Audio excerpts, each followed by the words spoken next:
Good evening, good afternoon, good morning, everybody, wherever you are. This is Jun CET with Access Arts Live, and this week's roundup of orchestral work live streams around the planet.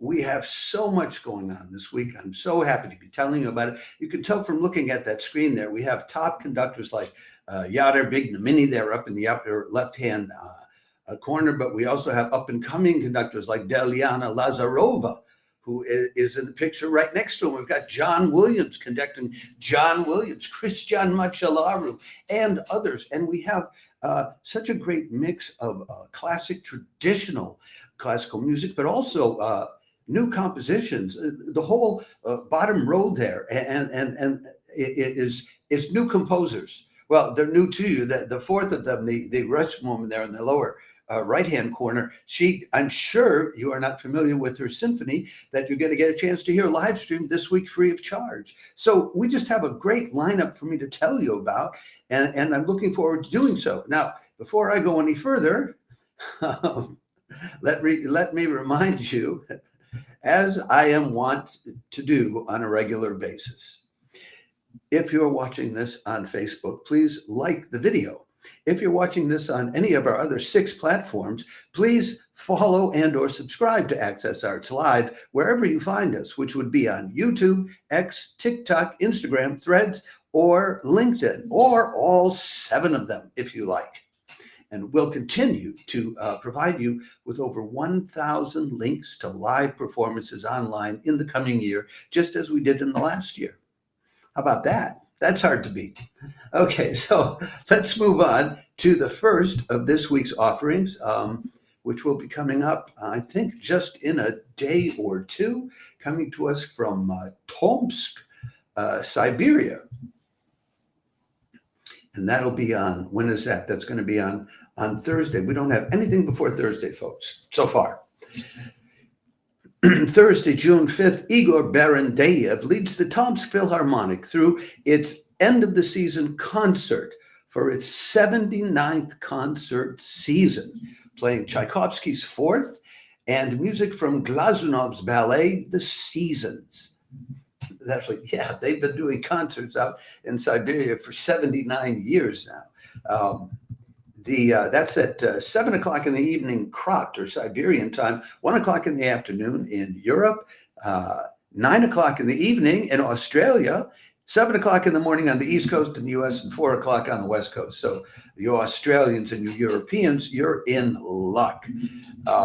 The Tchaikovsky they're doing Tchaikovsky's Fourth. They do that first, and then they'll do the music from Glazunov's ballet. And this is a ballet which had sort of fallen out of fashion and is being brought back into fashion now. So if you're a ballet lover, this is music you may well want to hear.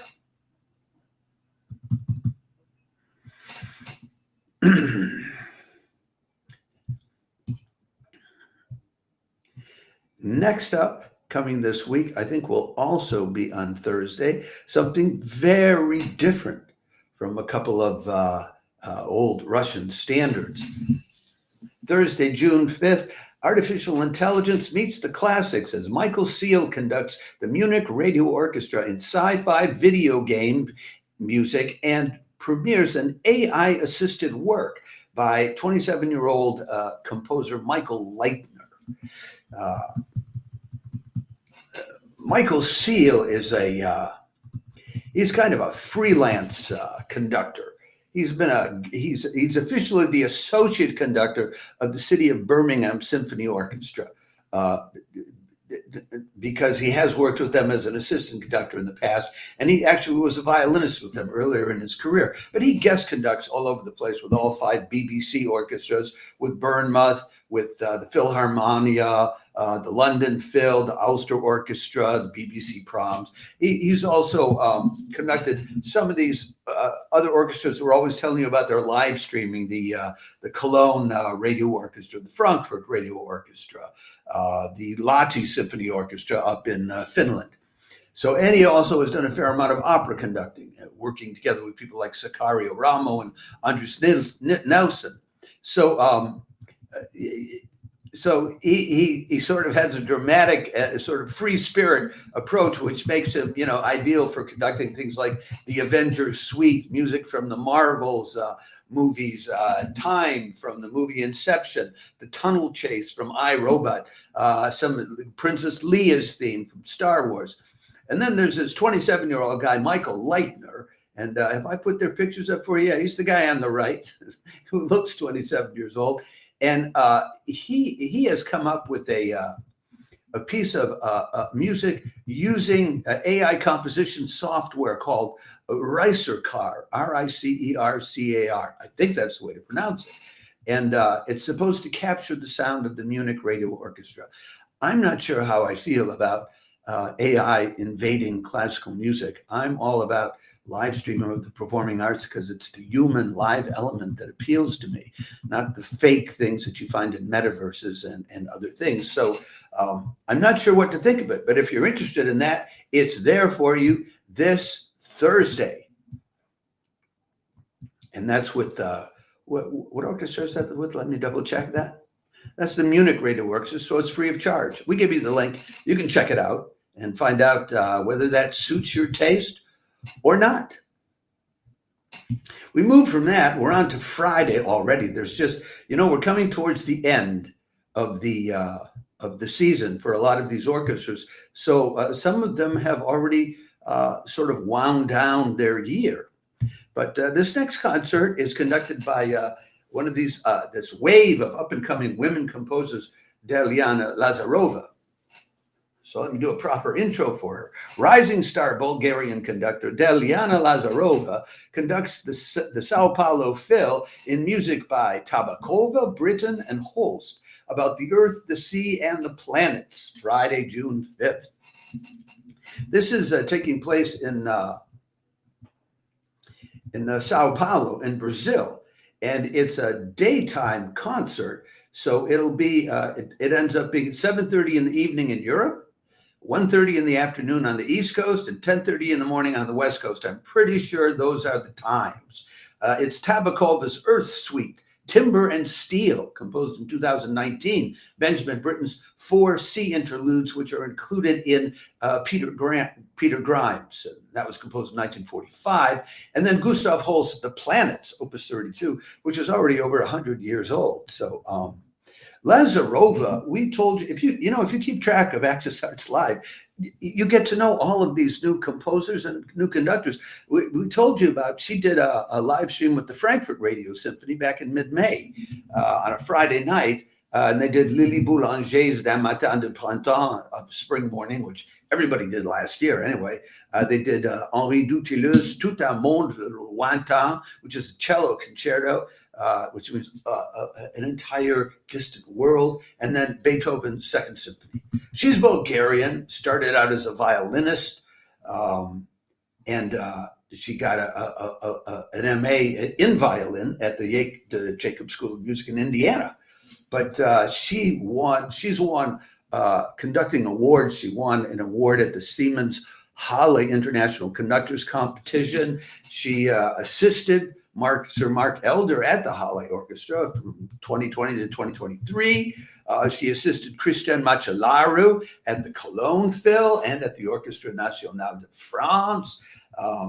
She is starting this coming year. She'll be the principal guest conductor at the Utah Symphony and the BBC Scottish Symphony Orchestra. So you have one of these up-and-coming rising star conductors. And if you're interested in the Earth, the sea, and the planets, this is your ticket, free of charge. Now, if that doesn't suit you, also on Friday, though, another Portuguese-speaking orchestra, the Gulbenkian Orchestra, I believe, is going to be live streaming on Friday. Now, I have to confess, it's almost impossible for me to figure out when Gulbenkian is live streaming or not. I go on their website, and they just don't mark up everything to show that it's live streaming. So a couple of days ago, they did Beethoven's Ninth. I didn't know about it. I looked at their website. I didn't see anything. There's not a Sunday night that goes by on which I do not discover that symphonies which I've been following have done a live stream that I didn't know about, because it just, sometimes they don't notice it until the last minute, or they don't put up any advance notice. So that's one reason why you should follow us, because if anybody's going to find this stuff, we're going to find it. If you think you're going to find it on your own, good luck, unless you make it a second job for yourself, because for me, it's full-time work now. Anyway, so Gulbenkian on Friday, to get back to it. Friday, June 6th, the Gulbenkian Orchestra contributes to the World New Music Days Festival with new works by Cecilia Damström, Hawar Taufik, Muriel LeMay, and Vasco Mendonca. That's with the conductor is Jose Eduardo Gomez. It'll be at 8 o'clock in the evening European time, 2 o'clock in the afternoon on the East Coast, and 11 in the morning on the West Coast. The Cecilia Damström piece is called Ice, I-C-E. The Howard Taufik piece is called M.C. Escher's Imagination. The Muriel LeMay's piece is called Augure. Sounds very French, augure, which is like a sign or a symbol. And then the biggest piece, though, is the one by Vasco Mendonca.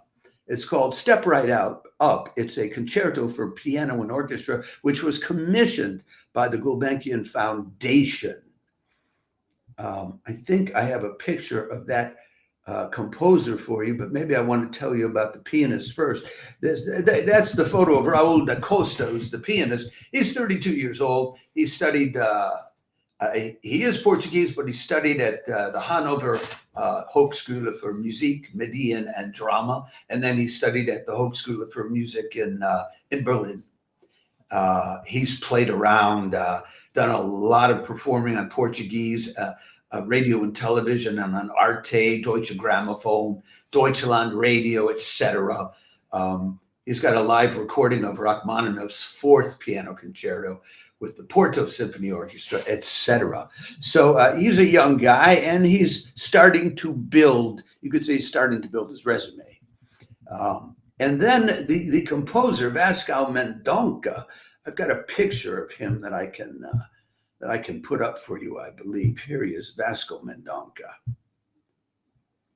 Interesting composer. I want to tell you a little bit about, look at that devilish smile on him. This guy, the piece they're doing here, I love the way these modern composers, they give names rather than just, first piano concerto. It's called Step Right Up. Now, his claim to fame is he gets commissioned to do works by all sorts of festivals. The Festival of Aix-en-Provence, which is, I think he's talking to about Orange, that big opera and music festival every summer. Aldeburgh Music Festival, the Verbier Music Festival, they're the tops. Musica Nova Helsinki, et cetera, et cetera. His work's been performed at the Philharmonie in Paris, which is the big center there, Lincoln Center, the Dutch National Opera, et cetera.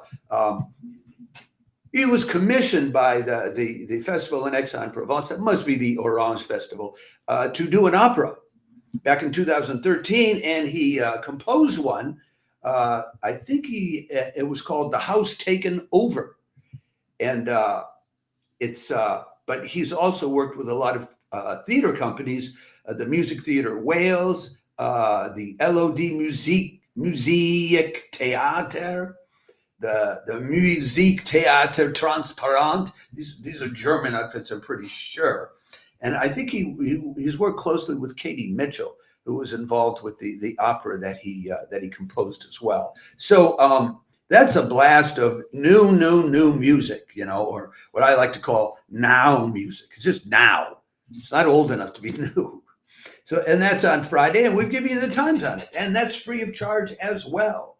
So much free stuff going on this weekend.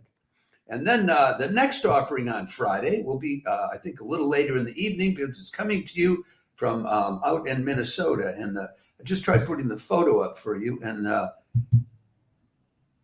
there, now you've got the photo. You've got Christian Macelaru there with a bassoon player. All right, now this is something different. Friday, June 6th, Christian Macelaru ventures further west than Cincinnati to conduct the Minnesota Orchestra and selections from his beloved composer Wynton Marsalis and Enescu and Jolivet's bassoon concerto played by Minnesota's own Fake Say. That will be at 7:30 in the evening, Central Standard Time, which is what they have in Minnesota.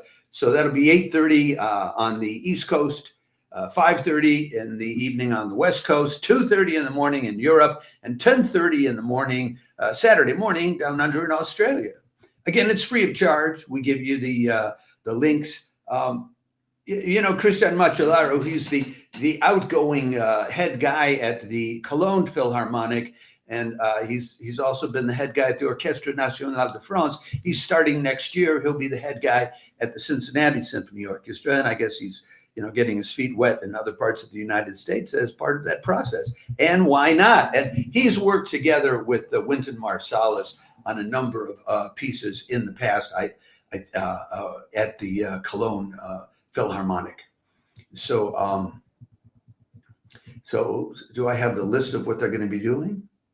They're doing selections from Wynton Marsalis's Blues Symphony, and they're doing and from Enescu Symphony No. 1 in the first half of the program, and then they do this piece by André Jolivet, which is a bassoon concerto, and there aren't a lot of those to go around, so you might want to check this out. Fake C, who is the bassoonist, and I hope I have the pictures up for you. He joined the Minnesota Orchestra about 8 years ago in 2017.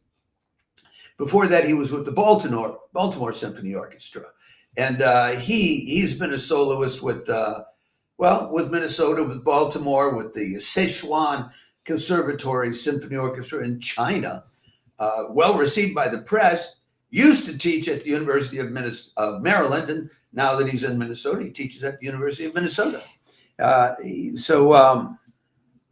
also the artistic consultant for the Minnesota Orchestra's Lunar New Year celebrations, Chinese Lunar New Year celebrations. So Macelaru is a great conductor. I think he's a fun conductor, very lively guy. So I think this will be, how often do you get a chance to hear a bassoon concerto? I don't think I've ever heard one. So good for them for reaching out and doing that. We only have a couple more pieces for you this week. I've been taking my time to talk about them, though, and relaxing and giving you a good intro. Saturday, June 7th. Well, if you like John Williams's film music, then you will most likely absolutely love to see and hear him conduct the Berlin Philharmonic playing his own music. That'll be at 7 in the evening, European time, on Saturday, June 7th, 1 o'clock in the afternoon, your Saturday afternoon in the U.S., 10 o'clock your Sunday morning on the West Coast, and late, 3 o'clock in the morning down under in Australia. But you might want to stay up for it. I mean, how often do you get to enjoy Williams conducting Williams? And he's written the music, composed the music for so many wonderful films well, if you're a John Williams lover, this is it for you. Of course, it's not free of charge. The Berlin Phil always charges you a minimum of €9.90, or about $11 US for a 1 week's ticket in order to enjoy one of these live streams. And we have one more offering for you this week. We have a lucky 7 different live streams going on this week. But this one's interesting, and there's so much to tell you about. It's Yadar Bignamini, who, I really like this conductor. And the Detroit Symphony Orchestra is the orchestra from my hometown. Yadar Bignamini brings the Detroit Symphony Orchestra's season to a close with a world premiere by Pulitzer Prize-winning Michael Abels, a Detroit premiere of a Russian woman composer's symphony, and top pianist Bezod Abduraimov playing Tchaikovsky's first piano concerto, Saturday, June 7th. I wonder if I got that in within 20 seconds, which I need to make a reel out of it on Facebook. Anyway, that'll be it way late. That's 8 o'clock in the evening, Eastern Daylight Time, which will be 5 o'clock on the West Coast, 2 in the morning in Europe, but it's Saturday night. Stay up till 2 in the morning. Have fun. Have another drink. Or 10 o'clock in the morning, Sunday morning, down under in Australia. Now, this is an interesting lineup, the soloist on the Tchaikovsky piano concerto, Bezod Abduremov, he's Uzbekistani, born in Tashkent in 1990. So he's 35, relatively young for a musician.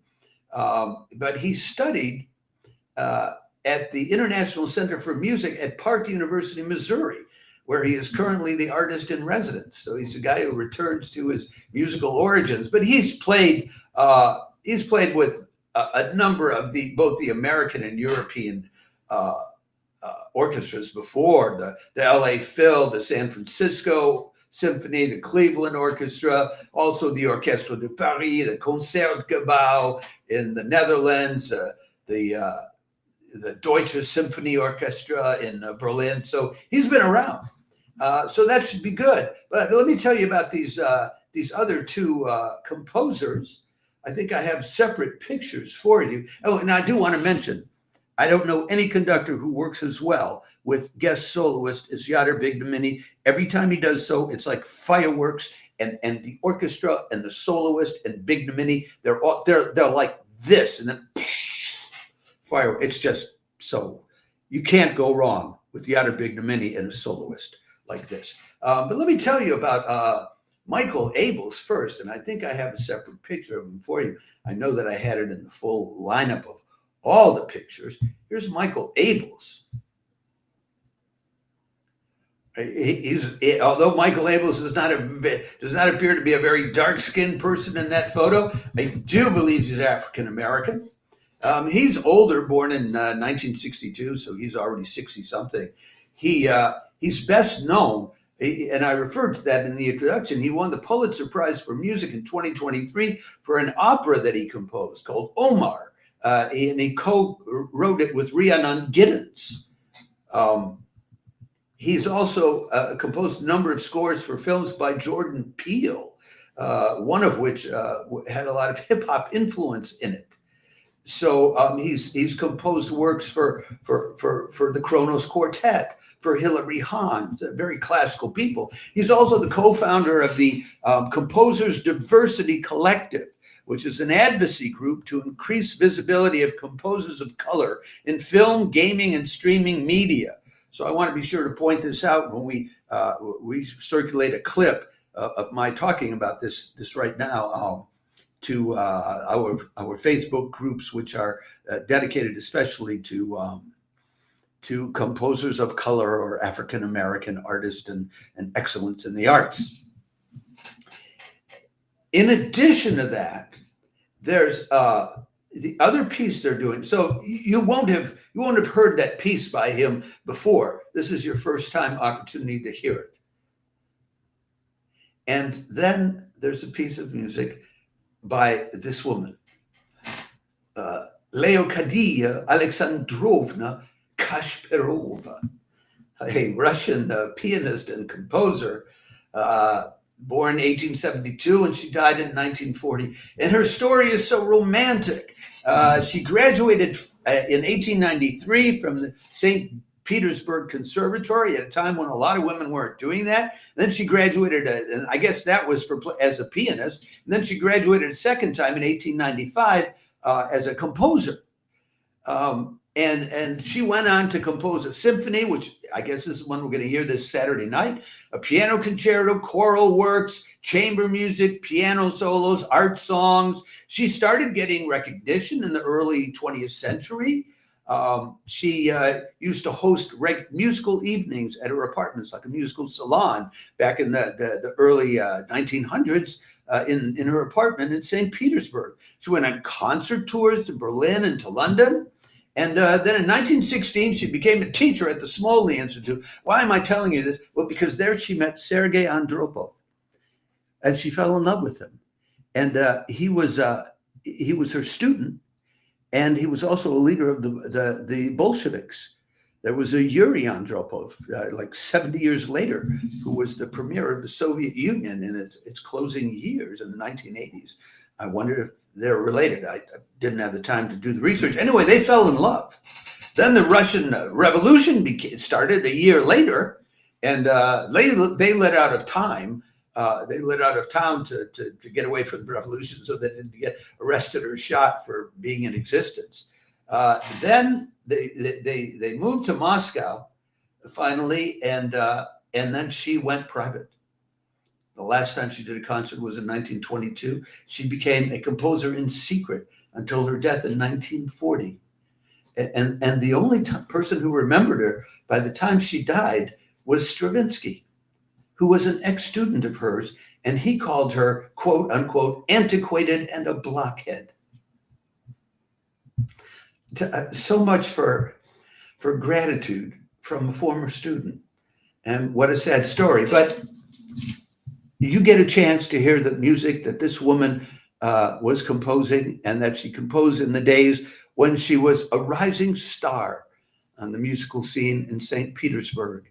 And I hope if you have time, and you have the availability, that you will do so, and that it may inspire you, uplift you, or just show you a good time. And if that doesn't show you a good time, well, you have all these other live streams that we've told you about. Just such a full bill for this week. All of these energetic composers and talented musicians and ingenious composers of different kinds. Before I finish off, let me remind you, as I'm almost obliged to do these days, because we are trying to increase our followership. If you're watching this on Facebook, please like the video. If you're watching on any of our other 6 platforms, please follow and or subscribe to Access Arts Live on YouTube, X, TikTok, Instagram, Threads, or LinkedIn, or all 7. And we will continue to give you in the coming year live links to more than 1,000 live performances online, just as we did in the last year. We've just about wrapped up our first year of operations, and I want to thank everybody who followed us or liked our videos. We've had people liking our videos all over the place on all 7 of the platforms and signing on to follow us. If we were all on one platform, boy, would we have a lot of followers all gathered together. But the goal is to reach everybody, to make this accessible to everyone so everyone can join in and enjoy these wonderful moments of truth and beauty created in real time by the living, breathing artist for you to enjoy remotely together with the in-person audiences. It's a social kind of communion that I think is vital to our well-being as humankind. So I will say ciao for now. I will be back tomorrow with our roundup of organ recitals for this week and chamber music for this week. Ciao for now.